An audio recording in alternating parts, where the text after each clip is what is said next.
et päris huvitav ei näha seda, mis minu jaoks on kõige kurvem, kuigi mulle Kolumbia meeldib ja see on kõik väga tore, et Kolumbia selle grupi võitis, aga ma oleks tahtnud näha Portugal-Argentiinat veerandfinaalis, mida me nüüd ei näe, sest Portugal ajas asjad nagu tagurpidi ja nüüd on täiesti teisel pool. See oleks olnud ju sajandi mäng kindlasti, Ronaldo versus Messi duell, et ühtlustunud, sest Aafrika selgelt on järgi jõudnud, vaatame elevandiluurannik. Aafrikal oli ju väga korralik kvalifikatsioonis. Jaapan on nagu, või see Aasia on nagu juurde võtnud, Jaapan ju selgelt läks, aga ikkagi nagu päris raske vastane. Jaapan on selgelt juurde pannud.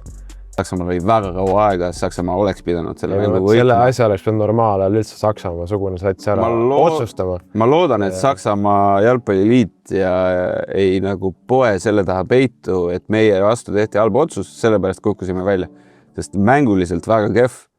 Alagrupis Ecuadori vastu väga-väga halb viimases mängus. Elevandiluuranniku vastu ka mitte midagi erilist, et pigem elevandiluusid olid tublimad. Märgid olid nagu õhus. Minule ka Brasiilia nagu meeldib, nagu see ükskõik tegelikult, ta tekitab nagu head emotsiooni.